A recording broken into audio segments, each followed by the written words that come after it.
Las 3 conquistas de Carmen. Nunca he sido fuerte en derecho, soy jorobado, pero, a pesar de eso, me agrada el estudio de la jurisprudencia.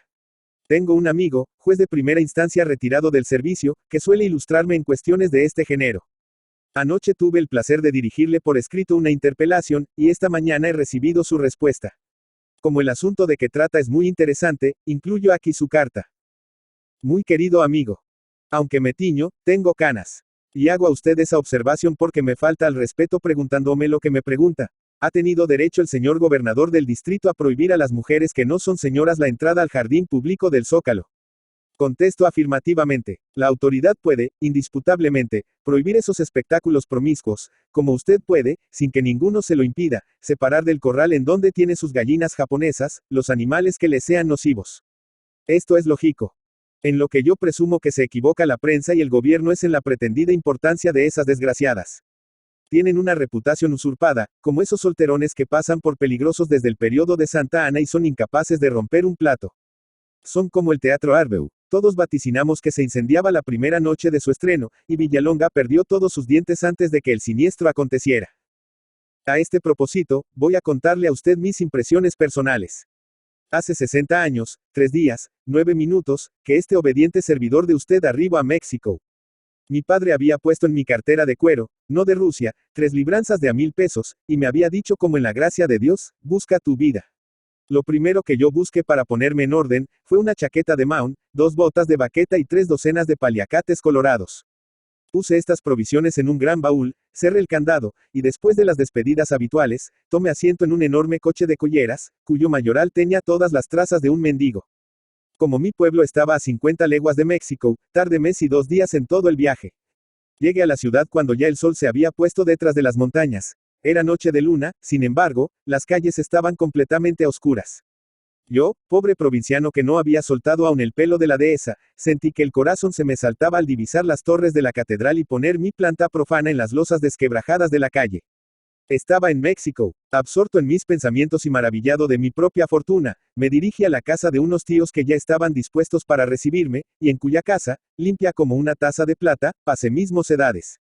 A los 15 días conocí allá, como la palma de la mano, todas las maravillas que por aquel entonces encerraba la ciudad. El caballo de Carlos IV, el convento de San Francisco, la catedral, la Inquisición y la Alameda. Entre otras cosas, conocí a una señora de no muy limpia fama, con quien, no sin grandes tropiezos y remilgos, habíame presentado Vicentito, el niño de la casa.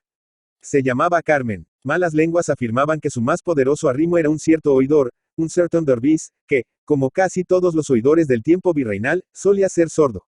Sea de ello lo que fuere, lo cierto es que Carmen era todo lo que se llama una real moza. No estaba ya en sus 15. Mi amigo aseguraba que estaba entrada ya en los 25, pero Dios sabe cuántas semanas, meses o años hacía de eso. Su casa, que estaba casi en las afueras de la ciudad, era de lo más lujosa que se podía obtener en aquel tiempo. En la sala había 6 sillas de manzanitas con su correspondiente asiento de amarillo tule, y haciendo veces de alfombra, recorría la pieza una franja angosta de humildísimas esteras, conocidas vulgarmente con el prosaico nombre de petates.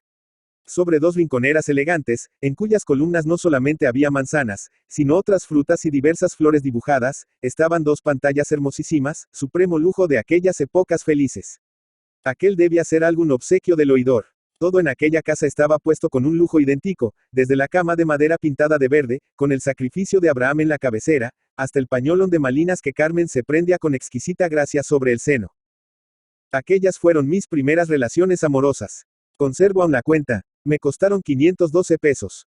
20 años después, como en esa novela de Alejandro Dumas que sirve de compendio histórico a nuestros escritores cuando hablan de Luis XIV o Richelieu, note que mi hijo, excuso decir a usted que yo llevaba 20 años 9 meses de casado, comenzaba a romper el cascarón y a salir por las noches de su casa. Comencé a estar inquieto. La experiencia adquirida, a costa de dinero, me hacía sospechar que aquellas deserciones del hogar doméstico tenían un mal carácter, como las suegras y como las picaduras de alacrán. Y en efecto, algún tiempo después recibí una denuncia, sin timbre, concebida en estos términos. Muy querido compañero. ¿Conoce usted a Circe? Es una española de importación andaluza, en cuyas redes ha caído su hijo de usted, Carlitos. Está mareado y, en atención a mis deberes de compañerismo, pongo en conocimiento de usted lo que ocurre. Es grave, más grave de lo que parece. La Circe de que hablamos come mucho. De usted, pues, una pequeña tunda al despierto mozuelo y 5 vueltas a la llave de su arcón. José. Postdata. La Circe vive en la calle tal, número tantos. No sé por qué razón no había leído aún en el año de gracia de 41, la novela que Alejandro Dumas, hijo, publicó con el nombre de La Dama de las Camelias. Presumo que fue porque no se había escrito todavía. Ello es que yo hice exactamente lo que el padre de Armando Duval con Margarita. Tomé las señas de la casa y, por la tarde, mientras Carlos estaba en el despacho, me dirigí a la calle Consabida. Dicho sea para bien de la verdad, la casa no era de tan malas apariencias. A la entrada había un largo callejón, en cuyo centro pendía del techo un mezquino farol, lleno de telarañas que, en las noches, debía esparcir una luz dudosa y triste. Entré, subí las escaleras, toqué la campanilla de la vivienda número 18, no sin cuidarme antes de forrar mi mano con el pañuelo para evitar el roce del cordón grasiento. Salió una criada, abrió el postigo, vióme, entornó la puerta y entré con desenfado hasta la sala. El ajuar era de cerda.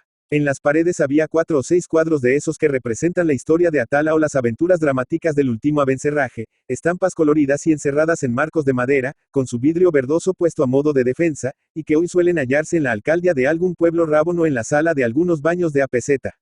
El espejo que estaba sobre el sofá era bastante grande, tenía una vara de largo y media de ancho. Sonaron pasos, se entornó la puerta, vi aparecer una figura conocida que me tendió los brazos. Era Carmen. Aquellos amores me costaron más. La factura de mi hijo llegaba a 1,200 pesos. Hace cerca de 20 días, señor Can, mi hijo, que ha dado ya a la patria 10 muchachos, vino a verme. Estaba compungido y cabizbajo. Su hijo el mayor, que cumplirá por Pascua 19 mayos, le había dado un gran disgusto, pidiendo alhajas de valor en casa de Cibí, en nombre y a cuenta de su asendereado padre. Poco se necesitó para averiguar el paradero de las consabidas joyas. Estaban en el Montepio. Lo más urgente era saber a ciencia cierta en que había empleado Arturo el valioso producto del empeño. ¿Quién es ella?, decía el corregidor nada bobo de que hablan las comedias. ¿Quién es ella?, dije yo. Ella era una mozuela que había enredado diestramente al infeliz tontuelo. El padre, menos piadoso que el abuelo, dio una tunda al muchacho. Pero este, levantisco e insolente, abandonó la casa paterna y pasó fuera de ella todo un día. Yo averigué el nombre y la residencia de aquella nueva Circe y fui a su casa. Es una habitación baja. La pieza a donde entré está amueblada con cierta elegancia. 4 grabados y 2 cromos adornan las paredes. Los grabados representan a algunas damas vestidas de verano. Los cromos figuran el refectorio y la bodega de un convento, con sus enormes pipas de clarete y sus frailes mofletudos y rechonchos. Sobre la consola de madera fina está un espejo con su gran marco dorado, y en la luna, más o menos veneciana, se refleja un reloj de bronce, cuya figura principal es un amor en traje de baño. Hay un sofá, 4 sillones y media docena de sillas. En la mesa del centro se levanta un cincelado tarjetero de marfil, y alrededor, amontonados como los burgueses que asisten a unos fuegos de artificio, empinan sus cabezas, bien peinadas o cubiertas por el sombrero de amarilla paja, algunos pastores de ópera cómica hechos con porcelana colorida. No espere mucho tiempo. A poco rato apareció la dueña de la casa. Era Carmen. Aquellos amores de mi último descendiente me costaron algo más que los añejos. La consumición, como dicen los galiparlistas de café, asciende a 3,000 pesos. Calcule usted, amigo mío, si pueden ser peligrosas esas damas que han pasado por 3 generaciones, como los cubiertos de plata y los tapalos de China.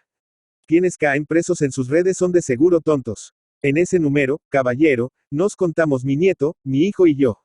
Hago a usted gracia de las muchísimas razones que podría alegar para poner en claro cómo la ruina de los tontos es buena y conveniente para la sociedad.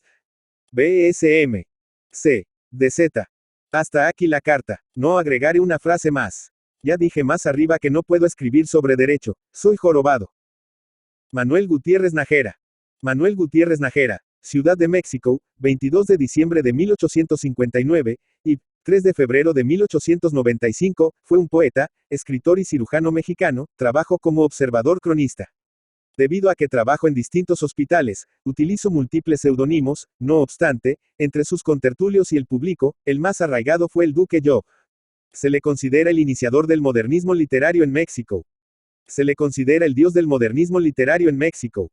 Perteneció a una familia de clase media. Sus padres fueron Manuel Gutiérrez de Salceda Gómez y María Dolores Nájera Huerta. Fue escritor y periodista durante toda su vida. Inició su carrera a los 13 años, escribió poesía, impresiones de teatro, crítica literaria y social, notas de viajes y relatos breves para niños. El único libro que vio publicado en vida se tituló El Duque, una antología de cuentos a la que llamo Cuentos Frágiles, 1883. Gran parte de su obra apareció en diversos periódicos mexicanos bajo multitud de seudónimos: El Cura de Jalatlaco, El Duque Job, Poc, New News, Recamiar, Mr. Can, Nemo, Omega, que utilizaba para publicar distintas versiones de un mismo trabajo, cambiándola tu firma y jugando a adaptar el estilo del texto según la personalidad de que le proveía su firma. Gusto de lo afrancesado y de lo clásico, habitual entre los intelectuales mexicanos y la alta sociedad de su tiempo. Nunca salió de México y en pocas ocasiones de su ciudad natal, pero sus influencias fueron escritores europeos como Musset, Gautier, Baudelaire, Flaubert y Leopardi. Siempre anheló unir el espíritu francés y las formas españolas en su obra.